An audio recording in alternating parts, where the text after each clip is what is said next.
Hoy en Contame vamos a hablar de economía o de las economías, también de las diferentes miradas que hay precisamente sobre la situación económica en la Argentina y también en el mundo. Hoy en Contame, desde casa, entrevistamos a Raúl Rulo de la Torre, es licenciado en Economía, lo leemos todos los días en Página 12 y los sábados en la televisión pública.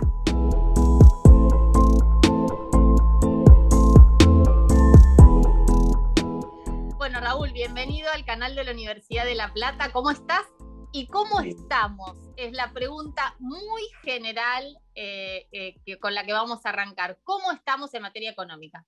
Bueno, a ver, estamos sin ninguna duda pasando por una transición bastante complicada. Estamos saliendo de... Siempre tenemos que recordar que venimos de dos crisis consecutivas. No habíamos salido de la primera, que fue la crisis que dejó el macrismo, sobre todo los últimos 2 años el macrismo fueron durísimos, 2018 y 2019 en todo sentido. Un derrumbe, además de la situación de los indicadores económicos, un derrumbe estructural espectacular, inclusive con el tema de la deuda, que te significa hacia adelante un condicionamiento muy fuerte. Y después, bueno, vino la pandemia, son dos crisis muy fuertes, muy duras para una estructura económica ya debilitada, un Estado debilitado. Y yo creo que estamos empezando a salir muy despacito y en algunos planos con algunos retrasos. Siempre comentamos esto, que la salida es necesariamente muy despareja, muy desigual. Hay sectores que salen rápido y sectores que demoran más, inclusive que todavía les cuesta mucho salir, que ahí es donde tiene que estar el Estado con una actitud muy activa primero para la red de contención y por otro lado para llevar de la mano a esa salida, ¿no? Por lo menos yo estoy convencido de eso.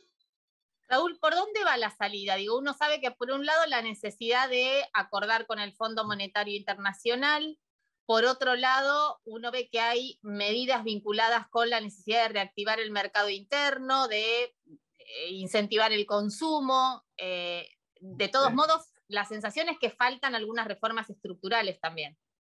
Sí, a ver, yo te diría, yo lo del Fondo Monetario Internacional lo definiría de otra forma, para empezar a entendernos en cuanto a cuáles son los objetivos y el planteo.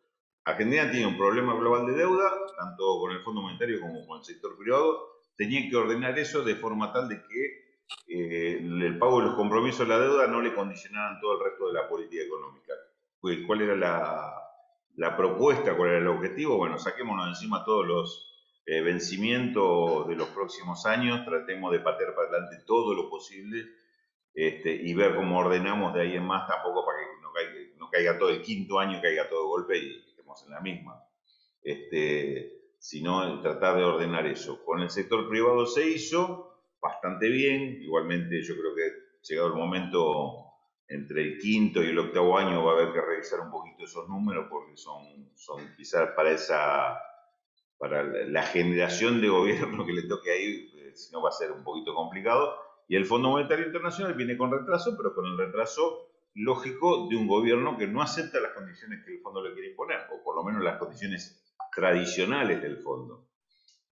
Ahí por eso se está dando una negociación tan prolongada que para nada es mala noticia que sea prolongada. Dejemos que esto se prolongue porque es parte Bueno, ese es de otro dato, ¿no? Se la suele mirar estrategia. como no hay acuerdo, entonces se supone que son malas noticias y que el Fondo Monetario no respalda. Ahora, la mirada, viendo la mitad del vaso lleno, uno puede interpretar, bueno, el gobierno no está cediendo a las presiones tradicionales de ajuste fiscal, de apertura de la economía. Digo, Sí. pasa por ahí. Sí, pasa por ahí, sí, yo inclusive te diría, yo ni siquiera en este punto, digamos, acepto doy un consenso con el tema del vaso medio lleno. No, es parte de la política del gobierno y la firmeza del gobierno lleva a que esto se prolongue, digamos. También es política del gobierno no romper con el Fondo Monetario, porque la otra sería esa, bueno, rompemos, pegamos un portazo, bueno, no es esa la política. Y se eligió que esa no fuera la política. Alguna vez, conversando, después se empezó a decir más públicamente y no tan así abiertamente, pero una conversación que tuve con Martín Guzmán al principio de todo esto, yo creo que, inclusive estoy dudando si fue antes de que empezara su gestión, hablando del tema, me decía, El mejor escenario para nosotros es un escenario de 4, pero lo decía para el sector privado, pero valía también para el fondo. Él decía, para el fondo va a ser igual. El mejor escenario para nosotros es 4 años de no pagar ni un centavo de dólar, ni de capital, ni intereses. Y recién después del quinto año ir viendo cómo hacemos para escalonar los pagos que tampoco sean un perjuicio tan grande. Un segundo escenario, que sería el segundo mejor, sería, bueno, negociar una buena baja en los intereses, entonces podríamos empezar a pagar parte de los intereses en los primeros años o el tercer, cuarto año, pero el capital necesariamente postergar. Y yo le decía, bueno, y la tercera alternativa es que tengas que aceptar las condiciones, o por lo menos buena parte de las condiciones que te impongan. Dice, no, la tercera alternativa es un default. No existe Claro, la alternativa de de aceptar las aceptar las condiciones. condiciones. Y él me decía, no, dice, antes de aceptar las condiciones, vamos al default, vamos a la pelea.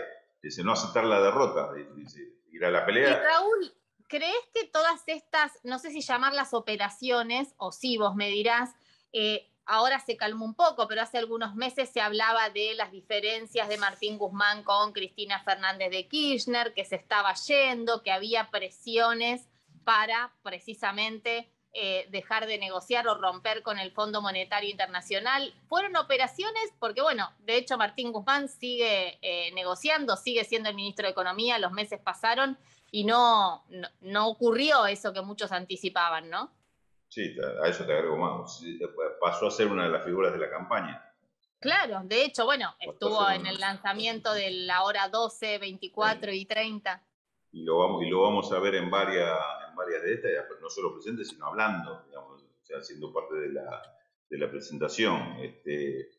No, yo creo que digo, ahí no solo que hubo operaciones, las va a seguir habiendo las operaciones porque este intento de dividir al gobierno, de desgastarlo, inclusive a veces son operaciones, algún tipo de elogio que se hace sobre el ministro, diciendo, qué bueno que el ministro es una persona responsable, entonces va a evitar aumentar el gasto o está con una política. En realidad no está con esa política, no está con ninguna política de ajuste, no está buscando limitar el gasto, sino que está buscando cierto nivel de equilibrio para no tener nuevas complicaciones en el camino.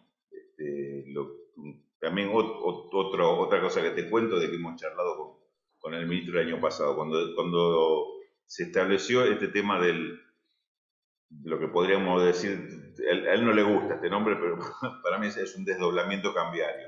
Es decir, tener un tipo de cambio oficial para el comercio, como es el dólar mayorista, y tener otro tipo de cambio que está definido desde el mercado minorista, que se dice, bueno, para compra, para atesoramiento, va a ser el mismo dólar, con la diferencia que puede haber entre mayorista y minorista, pero además te voy a agregar un 60% que es el impuesto solidario, el impuesto país, más la retención de ganancias. O sea, te estableció un 60% de movida de diferencia entre un dólar y otro. Entonces, una de las cosas le decíamos, pero parece excesiva, porque le estás poniendo un piso a la brecha cambiaria entre el financiero y el comercial. Y él decía, no, para esta etapa no es malo eso. Si tuviéramos un 50, un 60% de diferencia, no es malo. En ese momento estamos casi al 100%, era cuando el dólar picaba 180, Esto no 190, sé 200. si interpreto yo, pero pareciera que tiene como un doble objetivo. Por un lado, que no se vayan los dólares, Claro, precisamente, y por otro lado también que dejemos de pensar la economía argentina en dólares y dejemos de pensar el ahorro en dólares. Digo, que también es un problema que tenemos más bien cultural, ¿no? Que no lo podemos, digo, pues no pasa en otros sí. países. Digo, ¿cuántas veces se ha dicho esto? Digo, uno va a otros países y se usa la moneda de curso legal. Acá pagas con dólar y te lo reciben. Perfectamente, sí. Y eso es verdad, Vero, lo que decís. Ahora, lo que sí se está logrando, cuidar las reservas. Porque evidentemente, no, inclusive cuando ahora, como en las últimas semanas otra vez, vuelve a subir el dólar blue, el contado con liqui, qué sé yo, eso no significa una salida de reservas. No estamos perdiendo reservas por este tipo de medidas porque no se está atendiendo o corriendo atrás de ese mercado para tirarle los dólares que están demandando los especuladores o quien tenga algún tipo de necesidad. Porque la necesidad real la necesidad de pagos al exterior por comercio o por pago de deuda se hace por el dólar oficial. Es decir, ese no va al mercado a hacer cola a la casa de cambio para comprar. Entonces, ese dólar no es el que condiciona ni los precios, no debería ni condicionar ni los precios ni la posibilidad de pagos al exterior. El otro dólar, el dólar fuga, el dólar de llevárselo a una cuenta en el exterior o ponerlo bajo el colchón, ese se maneja por el otro que se llama dólar libre, que tampoco es tan libre, pero es el dólar que se dispara, que se va para arriba. Se logró la separación esta, claro, lo que explicaba Guzmán es que al separar esto, yo libero a la reserva de tener que atender ese dólar. Claro. Ahora, si ese dólar me condiciona precio, eso está mal, pero en alguna medida pasa, entonces ese problemita lo tenemos. Que la gente siga pensando en dólares también es malo, pero sigue sucediendo, eso no se va a resolver de un día para el otro. Es un tema que tiene que ver también con el tema de la inflación, de la inestabilidad y qué sé yo, que hace que cualquiera diga, yo me quedo más tranquilo si tengo los dólares en casa, y si los tengo en casa estoy más tranquilo que si los tengo en una caja de seguridad inclusive. Sí, es cierto, es cierto. Los quiero ver, los quiero oler, tocar, ¿viste? Esa es cosa terrible. muy nuestra, ¿viste? ¿Qué sé yo? Es muy malo para la economía, pero va a haber que darse un tiempo para resolverlo, ¿no? Vos decías, ahí tenemos un problema, ¿no? Con el tema del dólar, que bueno, que será una solución a mediano o largo plazo esto de la cuestión más cultural. Ahora, tenemos otro problema que probablemente tenga componentes económicos y culturales, que son los precios. Y que probablemente también está relacionado con el dólar de alguna manera. Ahora, también es un tema difícil de encontrarle una solución. Digo, ahí también hay operadores, hay presiones. Ahí yo la caracterización que hago del tema de la inflación en la Argentina es que tiene algunas características que son propias de este país, no son muy comunes al resto ni lo vas a encontrar en los libros de economía, que es el tema de que tenés una estructura económica muy concentrada, que prácticamente son 10 o 12 insumos básicos con los que se maneja toda la producción agroindustrial, que son básicos para todos los sectores. Por ejemplo, para hacer una idea, si yo hablo del cemento, sé que con cemento estoy hablando de todo el sector de la construcción. Eso es un producto básico. Si hablo de hierro, toda la industria metalúrgica pasa por el precio del hierro. En algún momento tienen que pagar parte de eso, o aluminio para los envases, o el vidrio. Son una serie de 10 o 12 insumos básicos que están en Argentina en muy pocas manos. Cada uno de estos tiene o un solo dueño, como pasa con el caso del acero o aluminio, o tiene dos o tres, pero se ponen de acuerdo entre sí, con lo cual tampoco hay competencia, como puede pasar con el caso del cemento. Este problema, cuando estos sectores le encontraron la vuelta para ganar mucha plata especulando con los precios, es un problema muy serio para el país. ¿Y por qué pasa esto? Porque estos sectores, en la competencia por ganar más, lo que hacen es juegan con los precios para decir, si estamos en un estado inflacionario, ¿cuál es mi política en un estado inflacionario? Y adelantarme con la inflación a los demás. Si hay rumores de devaluación, yo aumento antes de que venga la devaluación y me afecte los costos, porque así ya me posicioné antes de que venga la devaluación. Y si después la devaluación no viene, no se baja nunca, digamos, porque esa es la otra, jamás da marcha atrás con un precio, ¿no? Entonces, tenemos esas conductas que son conductas expansionistas de los precios de parte de estos grupos económicos, que es un problema, digamos, de raíz que tiene Argentina y que no ha logrado solucionar. Es decir, estas estructuras tan concentradas, que además son concentradas en todo lo que es la actividad económica interna y son los mismos que exportan. E inclusive te diría, si ves quiénes son los importadores de esos productos que competirían con los de ellos, son ellos mismos. Son ellos mismos, es decir, el que produce lácteos es el mismo. Cuando se importan lácteos, bueno, algunos lácteos especiales, qué sé yo, pues son más caros. Quien los importa son las mismas empresas. Es decir, que tienen el control absoluto hasta de su propia supuesta competencia. Con lo cual, ahora, hay que poner un ojo muy atento a lo que hacen estos sectores para entender por qué la inflación es lo que es en Argentina. No, pienso por dónde pasa la solución. Parecía una iniciativa interesante el Consejo Económico y Social, en donde, bueno, se suponía que también los actores de la economía iban a estar representados y iban a tratar de... Porque la verdad que no entiendo cuál es el negocio de que al país le vaya mal, de que caiga el consumo, de que haya menos, de que haya cada vez más pobres, de que caiga precisamente el poder adquisitivo. Esa es la parte que no puedo terminar de entender. Digo, uno supone que una economía pujante, con empleo, con capacidad de consumo de bienes, de servicios, bueno, tendría que ser un círculo, el famoso círculo virtuoso que le cierre a todos, y sin embargo no es así. No, el problema está en que estos sectores han logrado la vuelta para ganar siempre, aunque el país le vaya mal, le vaya bien o le vaya mal.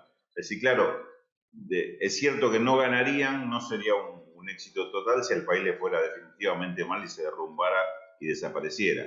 Ahí se perderían un negocio importante, pero saben que siempre va a haber un momento en que alguien va a rescatar a ese país y lo va a levantar, pero no a costa de ellos, a costa de algún otro. O porque se va a endeudar, o porque va a ser un brutal ajuste, o sea lo que fuera, pero para esa situación ellos están preparados para guarecerse y no perder tampoco. Y entonces después seguir ganando. Digamos, este es un proceso que se ha dado con idas y vueltas, pero que siempre resulta lo mismo. Estos sectores apuestan a ganar cuando al país le va bien, porque son los más concentrados. Pero en vez de cuidar eso, siempre le tratan de sacar una ventaja mayor, que fue lo que le pasó al gobierno de Cristina en los últimos 2 años. Estos sectores habían ganado mucha plata. Vos imaginate que durante el proceso, tomemos rápidamente, el proceso 2003-2015. 2003 veníamos de una crisis tremenda, la de 2001, la caída de la convertibilidad. Un país destruido donde el diagnóstico más optimista era decir, bueno, quizá dentro de 10 años salgamos de esto, porque se parecía que estábamos en el medio de una destrucción de guerra, más o menos. Sin embargo, viene el kirchnerismo y ordena la economía, quiero decir, en ese sentido. Primero, recuperemos el mercado interno, recuperemos la producción nacional, recuperemos el empleo y los salarios y empecemos a hacer caminar la máquina desde este lugar. ¿Qué pasó con estos sectores que habían sido los grandes especuladores de 2001? Dijeron, bueno, pongámonos a producir, pongámonos a exportar. Ellos fueron los exportadores. Hubo un boom de exportación en 2003, 2004 espectacular. El país se hizo de divisas, sí, salió del ahogo en una forma fenomenal. Ahora, estos sectores fueron los que más concentraron poder. Mejoran los salarios, mejora el consumo, fueron los que le vendieron los productos a la población. Y así fueron avanzando. Ahora, cuando llegan al final del último periodo de Cristina, la presión era porque ellos querían una devaluación. ¿Por qué querían una devaluación? Porque les cerraba el broche de oro a todo el proceso de ganancia. Encima, con toda la plata que habían fugado en los años anteriores, dice, vos me das una devaluación, yo traigo la plata, que me va a valer mucho más y encima me voy a comprar a la competencia que todavía me queda porque me interesa comprar. Es decir, era el cierre perfecto. Cristina le dijo que no, el gobierno de Cristina Kirchner le dijo que no a eso. Y ahí fue la disputa. Fueron 2 años de disputa total por esta voracidad de estos sectores que lo que querían era ponerle un broche a todo lo que habían ganado. Uno diría, pero la propia Cristina decía, pero con lo que ganaron se ponen en contra del gobierno. Y la respuesta que no le daban, pero que uno puede deducir es, sí, se ponen en contra porque ganaron tanto que quieren ganar más. No es que te van a agradecer lo que ganaron. Entonces, esto es el proceso, lo que pasa con estos sectores. Me parece que este es un punto central en cuanto a políticamente tenemos que definir cuál debería ser la política con estos sectores. Inclusive te diría, no una guerra total, pero sí empezar a diferenciar conductas, premiar la buena conducta de alguno y castigar o tratar de decir, bueno, me doy cuenta de lo que estás haciendo por otro lado. Porque, claro, Rulo, porque lo que pienso, ¿no? También son sectores que especulan de esta manera, porque uno, digo, lo que puede observar también es que son los mismos que especulan con el precio del dólar, todo lo que pasó hace algunas semanas, claro. Digo, más o menos los actores son siempre los mismos. Ahora, digo, y si a esos actores le sumamos la mesa de enlace y le sumamos a los exportadores, digo, uno dice, bueno, ¿cuál es la salida? Porque nunca van a estar conformes. Entonces, bueno, y tampoco se puede prescindir de estos sectores, digo, no es que uno puede decir, bueno, rompo, no, digo, como que necesariamente estás en esta encerrona de tener que sentarte con ellos porque son precisamente los proveedores de bienes y servicios más importantes, y en el caso del agro, los exportadores, pero también te sometes, o no te queda otra que someterte muchas veces a sus exigencias, si se las puede llamar exigencias. Un camino posible es, primero, un camino necesario en principio, es tener un gobierno firme, un gobierno que tenga claro un proyecto de país y que cuando se sienta en la mesa diga, ustedes son los empresarios, ustedes son los poderosos en la economía, nosotros somos la representación del pueblo, el proyecto de país es este, los invitamos a que participen del proyecto del país, no que nos vengan a decir a nosotros como gobierno qué es lo que tenemos que hacer. En principio, me parece que eso es una necesidad y esto me parece que desde algunos sectores políticos, como el que nos gobierna hoy, se entiende. Desde otros sectores, como la oposición o como Cambiemos, se entiende exactamente lo contrario. Ellos son parte de esos grupos dominantes que quieren imponer sus ventajas y te lo quieren vender políticamente diciendo esto es lo mejor para el país. Ciertos sectores que son los que manejan la economía les va bien, quiere decir que esto nos va a derramar a todos. Bueno, terrible mentira eso, terrible mentira. Pero este es el eje de los dos modelos en disputa que tenemos en Argentina y en muchos otros países pasa más o menos lo mismo. Ahora, ¿cómo se hace en ese tipo de relación? Yo creo que ahí es donde el gobierno se tiene que hacer fuerte y fuerte fundamentalmente apoyado en el respaldo popular que pueda tener ese tipo de política, esclareciendo estas cuestiones. Es decir, no estamos peleando no para quedarnos con la empresa del señor presidente de la Unión Industrial o los cuatro o con los campos de los cuatro señores que están al frente de la mesa de enlace.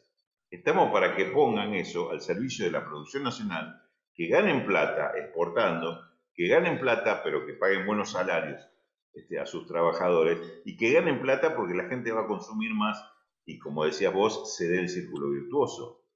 Pero ustedes sean parte del círculo virtuoso, no. La puertita de salida, cuando la plata en el círculo pasa por el lado de ellos, una parte se va para afuera y después el resto sigue circulando. Es decir, esa puertita de De salida que hecho, se llama fuga de divisas, pasó digamos. con la mesa de enlace, hace pocos días leía en Página 12, creo que fue una nota que compartió la vicepresidenta sobre las ganancias de los productores agropecuarios, las Sí, exportaciones, ganancias excepcionales vinculadas también con medidas económicas que toma el gobierno.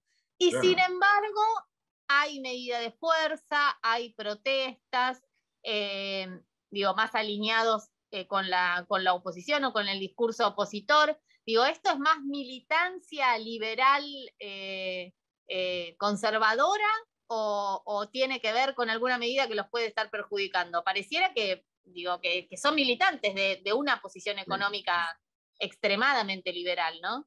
No, en el caso de la mesa de enlace sí, y acá vale hacer la diferencia, digamos, cuando hablamos de mesa de enlace no estoy hablando del Consejo Agroexportador o del Consejo Agroindustrial que tienen una postura diferente, pero la mesa de enlace sí, en la mesa de enlace se embanderó en la pata agraria de Cambiemos y opera a complicarle la vida al gobierno. Una vez decía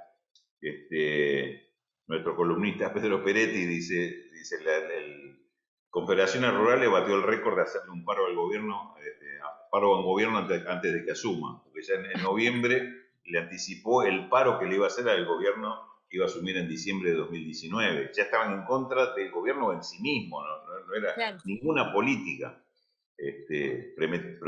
Ya pedían que le prometieran a ellos lo que ellos querían. No. Son básicamente antipopulares, rechazan cualquier tipo de intervención estatal para achicar, por decirlo de alguna manera, las desigualdades. Digo, no hay reforma y ascenso social posible con esos sectores en el poder. No creen en el Estado. Vos fijate que yo me acuerdo de las discusiones que se daban en el 2008. Que el problema no era solamente el problema de las retenciones.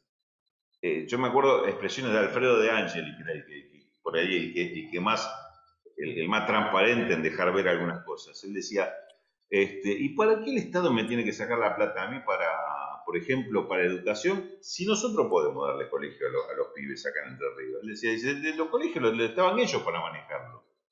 Claro. Y claro, vos imaginate la idea que podría tener de Ángel y de qué colegio le quería dar a sus peones. Ese es el modelo de sociedad que tiene en la Es el cabeza. modelo. Claro. Sí, sí. O lo que sabemos de Echeverri con la denuncia que hubo de sometimiento a esclavitud que tuvo a personal en sus tierras. Es decir, ese es el modelo que tienen esta gente. Por eso digo, y cuido de no mezclarlo con otros sectores empresarios a los cuales le asigno una responsabilidad muy grande por ser sectores fuertemente concentrados, pero no este tipo de ideas tan retrógradas, tan cavernaria que tienen estos sectores de este liderazgo agrícola en Argentina de la mesa de enlace, ¿no? Estos son los de más atrás, digamos, en cuanto a ideología, ¿no? Raúl, tenemos que terminar, me quedaría hablando 4 horas, porque te quería preguntar también, bueno, ¿Ya pues se nos te pasó? voy a hacer una última pregunta. ¿Qué A ver. pasa con la emisión monetaria? ¿Es el fantasma de la maquinita de hacer plata? No, mira, a ver, tanto en Argentina como en muchas partes del mundo ya se demostró que estas teorías monetaristas que dicen que la inflación y los desequilibrios vienen por que el Banco Central emite demasiada cantidad de dinero y ese dinero al circular provoca la inflación o los desequilibrios. Esto ya está demostrado que no es así. Te puedo tomar el ejemplo de Estados Unidos y el ejemplo de Argentina. Estados Unidos y Europa también, cuando tuvo la crisis del 2008, lo que hizo para salvar a las entidades que ellos quisieron salvar es emitir plata y ponerle plata en el bolsillo para que rescatarlas de una crisis que se les llevaba puesto a todos. Dijo, no podemos dejar caer a estos sectores y recibió plata hasta la General Motors en Estados Unidos. En el caso de Argentina, veamos el ejemplo contrario. Macri, últimos años, ¿no? Lo intentó primero Sturzenegger, pero después lo aplicó fuertemente Luis Caputo y Sandleri fue el último presidente del Banco Central. Secaron directamente la plata. Si se hablaba de liquidez, hicieron lo contrario, absolutamente líquido. Retiraron toda la plata del mercado, o sea, no solo que tuvieron emisión cero, tuvieron emisión negativa, porque era más la guita que sacaban del mercado, la que esterilizaban, que la que se emitía. Entonces la emisión fue negativa. Y así todo, tuvieron el peor año de inflación que fue el año 2019. ¿Dónde estaba la explicación para relacionarme una emisión con el tema de la inflación? No, pasaba esto otro que te decía antes. Se venía un probable cambio de gobierno, un probable cambio en las condiciones políticas, y estos sectores concentrados, lo que te hablé antes, se anticiparon a eso, provocando ellos los aumentos de precios para mejorar su condición de precio relativo. Total, después iba a venir un gobierno peronista que se encarga de arreglar todo. Ellos se llevaron primero la diferencia. Eso es lo que pasó en 2019. Obviamente hay sectores que no quieren que se vea esto, que se discuta esto, ¿no? Y prefieren hablar de emisión monetaria, que es una linda forma de hacerte creer, además, una cosa que siempre repito y me gusta que tengamos todos muy presente. Cuidado con los economistas que te explican las cosas tan técnicamente que uno no entiende nada, porque al final te terminas creyendo, estos tipos son los únicos que la entienden, entonces que la solucionen ellos. Cuidado con eso, porque es una gran trampa, una gran mentira, justamente de esos economistas que responden a sectores que lo que no quieren es que la gente discuta, entienda y forme parte de decir cuál es la solución. Prefieren que la solución esté en manos de ellos, como decía Bernardo Neustadt en su programa, que decía, bueno, ahora vamos a hablar con los que saben, sacaba a los políticos del medio y se ponía a hablar con los economistas neoliberales del momento. Claro, y además esto de entender que también la economía es una ciencia social, es cómo repartimos la torta, cómo hacemos para aumentar la torta y repartirla. Fundamentalmente es eso. Siempre la lección es, el problema es político, la discusión, la interpretación puede ser económica, la forma de razonarlo y buscarle el cuestionamiento, pero el problema es político, la solución también es política. Al principio y al final del problema está la gente y está la forma que uno decida apoyar en cuanto a cómo son las resoluciones políticas. Si lo que creemos en la democracia, en la participación popular, creemos que el pueblo, que es el principal perjudicado cuando está el problema, tiene que ser parte de resolver por cuál va a ser el camino para la solución. Después estaremos los técnicos para aplicar ese camino de acuerdo a lo que nos digan la voz popular de por dónde se tiene que caminar y hacia dónde se tiene que caminar. Raúl, muchísimas gracias por visitarnos, por esta visita virtual en el canal de la universidad. Seguimos en contacto. Dale, como siempre. Gracias, un gusto. Y nosotros nos volvemos a encontrar como lo hacemos siempre todos los miércoles a las 6 de la tarde acá en TVU, el canal de la Universidad Nacional de La Plata.